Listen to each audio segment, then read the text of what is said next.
ಎಲ್ಲರಿಗೂ ನಮಸ್ಕಾರ ವೀಕ್ಷಕರೇ. ಇದೇ ಒಂದು ಜುಲೈ 10ನೇ ತಾರೀಕು ಈ ರಾಶಿಯವರಿಗೆ ಅದೃಷ್ಟ, ಸಂಪತ್ತು, ಶಾಂತಿ ಮತ್ತು ನೆಮ್ಮದಿಯ ಜೀವನ, ಅಷ್ಟ ಐಶ್ವರ್ಯದಿಂದ ನಿಮ್ಮ ಜೀವನದಲ್ಲಿ ಇರ್ತಕ್ಕಂಥ ಪ್ರತಿಯೊಂದು ಸಮಸ್ಯೆ ಪರಿಹಾರವಾಗುತ್ತೆ. ಹಲವಾರು ವರ್ಷಗಳ ನಿಮ್ಮ ಕನಸನ್ನು ನನಸು ಮಾಡಿಕೊಳ್ಬೋದು. ಗೋಲ್ಡನ್ ಟೈಮ್ ಶುರುವಾಗುತ್ತದೆ. ನೀವು ಈ ಸಮಯದಲ್ಲಿ ಜೀವನದ ಮೇಲೆ ಜೋಪಾನವಾಗಿರ್ತಕ್ಕಂಥ ವಿಚಾರಗಳನ್ನು ಅಳವಡಿಸ್ಕೊಳ್ಬೇಕಾಗುತ್ತೆ. ನಿಮ್ಮ ಕಷ್ಟಗಳು ಪರಿಹಾರವಾಗುತ್ತೆ. ನಿಮ್ಮ ಜೀವನದಲ್ಲಿ ನಿರ್ಧಾರ ತೆಗೆದುಕೊಳ್ಳುವ ಸಾಮರ್ಥ್ಯ ಮತ್ತು ಮಾನಸಿಕವಾಗಿರುವಂತಹ ಸಮತೋಲನವನ್ನು ಪ್ರತಿನಿಧಿಸುವಂತಹ ಗ್ರಹ ಎಂದು ಕರೆಯಲಾಗುವಂತಹ ವಿಶೇಷವಾದ ಚಂದ್ರನ ಒಂದು ಆಶೀರ್ವಾದವನ್ನು ಬರಮಾಡ್ಕೊಳ್ತೀರಾ. ಅಷ್ಟೇ ಅಲ್ಲದೆ ಶನಿಯು ಕರ್ಮ, ಜವಾಬ್ದಾರಿ, ಪರೀಕ್ಷೆ ಇತ್ಯಾದಿಯನ್ನು ಪ್ರತಿನಿಧಿಸುವಂತಹ ಗ್ರಹವಾಗಿದೆ. ಇವಾಗ ಚಂದ್ರ ಮತ್ತು ಶನಿಯು ಒಂದೇ ರಾಶಿಯಲ್ಲಿ ಚಲಿಸೋದ್ರಿಂದ ಈಗ ನಿಮ್ಮ ಜೀವನದಲ್ಲಿ ಆಗುವಂತಹ ಬಹುದೊಡ್ಡದಾದ ಪರಿಣಾಮಕಾರಿಯಾಗಿರುವ ಪ್ರಯೋಜನ, ಒಂದು ಯೋಗದ ನಿರ್ಮಾಣವಾಗುತ್ತೆ. ಈ ಯೋಗವು ನಿಮ್ಮ ಜೀವನದಲ್ಲಿ ದೊಡ್ಡ ನಷ್ಟವನ್ನು ದೂರ ಮಾಡುತ್ತೆ.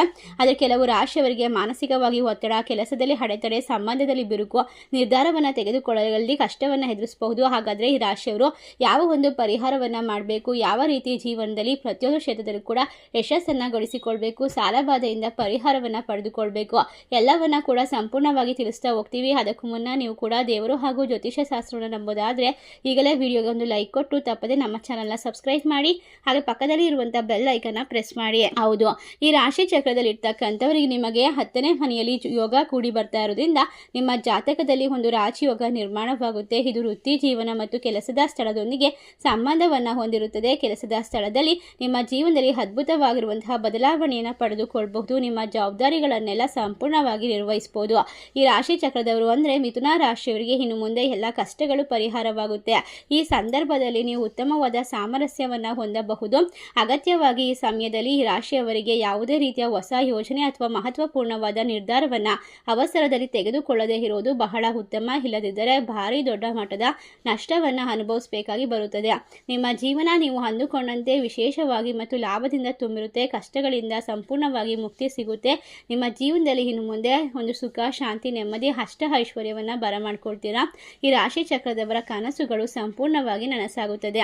ನಿಮ್ಮ ಮನೆಯಲ್ಲಿ, ನಿಮ್ಮ ಜೀವನದಲ್ಲಿ ಯಾವಾಗಲೂ ಒಳ್ಳೆಯ ಸುದ್ದಿಗಳನ್ನು ಕೇಳಬಹುದಾಗಿದೆ. ನೀವು ಮಾಡಬೇಕಾದ ಪರಿಹಾರ ಅಂದರೆ ಮಿಥುನ ರಾಶಿಗೆ ಸೇರಿದಂತಹ ಜನರು ಅರಳಿ ಮರದ ಕೆಳಗೆ ಸಾಸಿವೆ ಎಣ್ಣೆಯಿಂದ ದೀಪವನ್ನು ಬೆಳಗಿಸಿ ಮತ್ತು ಓಂ ಶನಿ ಮಂತ್ರವನ್ನು ಜಪಿಸಬೇಕು.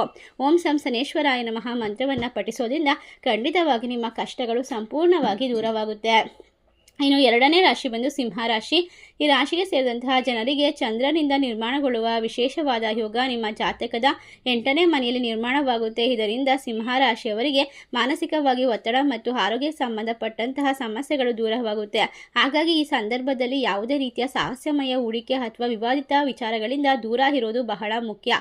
ಈ ಸಮಯದಲ್ಲಿ ಪ್ರಯಾಣಿಸದೇ ಇರೋದು ಒಳ್ಳೆಯದು. ಹಾಗಾಗಿ ಬಹಳ ಎಚ್ಚರಿಕೆಯಿಂದ ಇರಬೇಕು.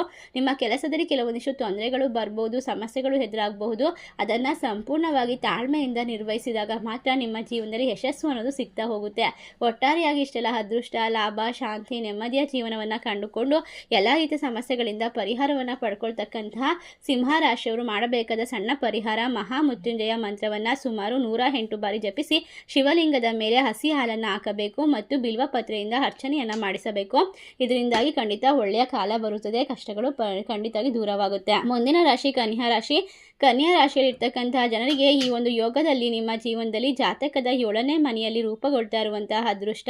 ಹಾಗಾಗಿ ಈ ಸಂದರ್ಭದಲ್ಲಿ ಕನ್ಯಾ ರಾಶಿಯಲ್ಲಿ ಇರ್ತಕ್ಕಂತಹ ಜನರಿಗೆ ತಮ್ಮ ವೈಯಕ್ತಿಕ ಜೀವನ, ಪಾಲುದಾರಿಕೆ ಸಂಬಂಧಿಕೆ ತಪ್ಪು ತಿಳುವಳಿಕೆಯನ್ನು ಎದುರಿಸಬೇಕಾಗಿ ಬರಬಹುದು. ಈ ಸಂದರ್ಭದಲ್ಲಿ ನಿಮ್ಮ ಸಂಗಾತಿ ಅಥವಾ ವ್ಯಾಪಾರ ವ್ಯವಹಾರಕ್ಕೆ ಸಂಬಂಧಪಟ್ಟಂತಹ ಪಾಲುದಾರರೊಂದಿಗೆ ಮಾತನಾಡುವಾಗ ಸಹನೆಯಿಂದ ಇರೋದು ಬಹಳ ಉತ್ತಮ. ಈ ಅವಧಿಯಲ್ಲಿ ಯಾವುದೇ ರೀತಿಯ ವಿವಾದವನ್ನು ನಿಮ್ಮ ಅಹಂಕಾರವಾಗಿ ಹೆಚ್ಚಾಗದಂತೆ ನೋಡಿಕೊಳ್ಳೋದು ಬಹಳ ಮುಖ್ಯ. ಈ ಸಂದರ್ಭದಲ್ಲಿ ನಿಮ್ಮ ಜೀವನದಲ್ಲಿ ದೊಡ್ಡ ದೊಡ್ಡ ಯಶಸ್ಸು ಬರುತ್ತದೆ, ಕಷ್ಟಗಳು ಬರುತ್ತದೆ, ಸವಾಲಿಂದ ಕೂಡಿರುವಂತಹ ಸಮಯ ಶುರುವಾಗುತ್ತೆ. ಅವನ್ನೆಲ್ಲ ನೀವು ನಿರ್ವಹಿಸಬೇಕು. ಲಾಭ ಮತ್ತು ಶಾಂತಿಯಿಂದ ಎಲ್ಲವನ್ನ ಕೂಡ ಕಂಡುಕೊಳ್ಬೇಕು. ಪ್ರತಿಯೊಂದು ಸಮಸ್ಯೆಗಳಿಗೂ ಪರಿಹಾರ ಅನ್ನೋದು ಸುಲಭವಾಗಿ ಸಿಗ್ತಾ ಹೋಗುತ್ತೆ. ಕೆಲಸ, ಕಾರ್ಯ, ವ್ಯಾಪಾರ, ವ್ಯವಹಾರ ಎಲ್ಲವನ್ನ ಕೂಡ ಅದ್ಭುತವಾಗಿ ನಿರ್ವಹಿಸುವಂತಹ ಶಕ್ತಿ, ಸಾಮರ್ಥ್ಯ ನಿಮ್ಮಲ್ಲಿ ಇರೋದ್ರಿಂದ ಈ ರಾಶಿ ಚಕ್ರದವರಿಗೆ ಇನ್ನು ಮುಂದೆ ಶುಭ ದಿನಗಳು ಪ್ರಾರಂಭವಾಗುತ್ತೆ. ಕಷ್ಟಗಳು ಪರಿಹಾರವಾಗುತ್ತೆ. ನೀವು ಮಾಡಬೇಕಾಗಿರುವ ಸಣ್ಣ ಪರಿಹಾರ ಅಂದರೆ ಶಿವ ಪಾರ್ವತಿಯರನ್ನ ಒಟ್ಟಾಗಿ ಶುದ್ಧ ಭಕ್ತಿಯಿಂದ ಪೂಜಿಸಿ ಮತ್ತು ಬಿಳಿ ಚಂದನವನ್ನು ಅರ್ಪಿಸಬೇಕು. ತುಂಬೆ ಹೂವನ್ನು ಅರ್ಪಿಸೋದ್ರಿಂದ ಖಂಡಿತವಾಗಿ ಶ್ರೇಷ್ಠವಾದ ಸಮಯ ಶುರುವಾಗುತ್ತೆ. ಕಷ್ಟಗಳಿಂದ ಸಂಪೂರ್ಣವಾಗಿ ಪರಿಹಾರವನ್ನು ಪಡೆದುಕೊಳ್ತೀರಾ. ಮುಂದಿನ ರಾಶಿ ಧನಸ್ಸು ರಾಶಿ. ಧನಸ್ಸು ರಾಶಿಗೆ ಸೇರಿದಂತಹ ಜನರಿಗೆ ಈ ಒಂದು ವಿಶೇಷವಾದ ಯೋಗವು ನಿಮ್ಮ ಜಾತಕದ 4ನೇ ಮನೆಯ ಮೇಲೆ ಹೆಚ್ಚಿನ ಪ್ರಭಾವ ಬೀರುತ್ತೆ. ಹಾಗಾಗಿ ಈ ಸಂದರ್ಭದಲ್ಲಿ ಈ ರಾಶಿಯವರು ತಮ್ಮ ಮನೆಯ ಜವಾಬ್ದಾರಿಯನ್ನು ಸಾಕಷ್ಟು ಹೆಚ್ಚಿಸಿಕೊಳ್ಬೇಕಾಗುತ್ತೆ. ಮಾನಸಿಕವಾಗಿ ಶಾಂತಿ ಕೊರತೆ ಬರುತ್ತೆ. ಈ ಸಂದರ್ಭದಲ್ಲಿ ಯಾವುದೇ ರೀತಿಯ ಸಂಬಂಧದಲ್ಲಿ ಇರ್ತಕ್ಕಂಥ ತೊಂದರೆಯನ್ನು ಎದುರಿಸಬೇಕಾಗುತ್ತೆ. ಒಟ್ಟಾರೆಯಾಗಿ ಜುಲೈ 10ನೇ ತಾರೀಕು ಈ ರಾಶಿಯವರಿಗೆ ಸವಾಲಿನಿಂದ ಕೂಡಿರುವಂತಹ ಸಮಯ ಶುರುವಾಗ್ತಾ ಇರೋದ್ರಿಂದ ನಿಮ್ಮ ಜಾಗರೂಕತೆಯಿಂದ ಜೋಪಾನವಾಗಿ ಎಲ್ಲವನ್ನ ನಿರ್ವಹಿಸಬೇಕು. ಹಾಗೆ ಸಂಪತ್ತು, ವಾಹನ ಅಥವಾ ಮನೆಯ ವಿಚಾರಗಳಿಗೆ ಸಂಬಂಧಪಟ್ಟಂತೆ ಅವಸರದಲ್ಲಿ ಯಾವುದೇ ನಿರ್ಧಾರವನ್ನು ತೆಗೆದುಕೊಳ್ಳೋದ್ರಿಂದ ನಂತರ ನಿಮಗೆ ಪಶ್ಚಾತ್ತಾಪ ಎದುರಾಗುವ ಸಂಭವ ಕೂಡ ಬಹಳಷ್ಟು ಹೆಚ್ಚಾಗುತ್ತೆ. ಧನಸ್ಸು ರಾಶಿಗೆ ಸೇರಿದಂತಹ ಜನರು ಈ ಸಂದರ್ಭದಲ್ಲಿ ತಮ್ಮ ತಾಯಿಯ ಆರೋಗ್ಯದ ಬಗ್ಗೆ ಹೆಚ್ಚು ಕಾಳಜಿ ವಹಿಸೋದು ಅಗತ್ಯ. ಈ ರಾಶಿಯವರು ಹಾಗಾದರೆ ಮಾಡಬೇಕಾದ ಸಣ್ಣ ಪರಿಹಾರ ಯಾವುದು ಅಂತ ನೋಡೋದಾದರೆ, ಚಂದ್ರನಿಗೆ ಹಾಲಿನ ಅರ್ಘ್ಯವನ್ನು ಸಮರ್ಪಿಸಬೇಕು ಮತ್ತು ಅಗತ್ಯವಿರುವಂತಹ ವ್ಯಕ್ತಿಗಳಿಗೆ ಅಕ್ಕಿಯನ್ನು ದಾನ ಮಾಡಬೇಕು. ಇದರಿಂದಾಗಿ ನಿಮ್ಮ ಜೀವನದಲ್ಲಿ ಇರ್ತಕ್ಕಂಥ ಒತ್ತಡ ದೂರವಾಗುತ್ತೆ, ಕಷ್ಟಗಳು ದೂರವಾಗುತ್ತೆ, ನೆಮ್ಮದಿಯನ್ನು ಕಂಡುಕೊಳ್ತೀರಾ, ಸಾಲಬಾಧೆಯಿಂದ ಪರಿಹಾರ ಸಿಗುತ್ತೆ. ಮನಸ್ಸು ಸಂತೋಷವಾಗಿದ್ದಾಗ ಯಾವುದೇ ನಿರ್ಧಾರವನ್ನು ಸುಲಭವಾಗಿ ತೆಗೆದುಕೊಳ್ಬಹುದು. ನಿಮ್ಮ ಜೀವನದಲ್ಲಿ ಇನ್ನು ಮುಂದೆ ಸಕಾರಾತ್ಮಕವಾದ ಪರಿವರ್ತನೆಯನ್ನು ಪಡೆದುಕೊಳ್ಳಬಹುದು. ಒಟ್ಟಾರೆಯಾಗಿ ಇಷ್ಟೆಲ್ಲ ಅದೃಷ್ಟವನ್ನು ಕಂಡುಕೊಳ್ತಕ್ಕಂಥ ಈ 5 ರಾಶಿಗಳಲ್ಲಿ ನಿಮ್ಮ ರಾಶಿ ಇದ್ದರೂ ಇಲ್ಲದಿದ್ದರೂ ಭಕ್ತಿಯಿಂದ ನಿಮ್ಮ ಇಷ್ಟ ದೇವರ ಹೆಸರನ್ನ ಕಮೆಂಟ್ ಮಾಡಿ. ತಪ್ಪದೆ ನಮ್ಮ ಚಾನಲ್ಗೆ ಸಬ್ಸ್ಕ್ರೈಬ್ ಮಾಡಿ. ಧನ್ಯವಾದಗಳು.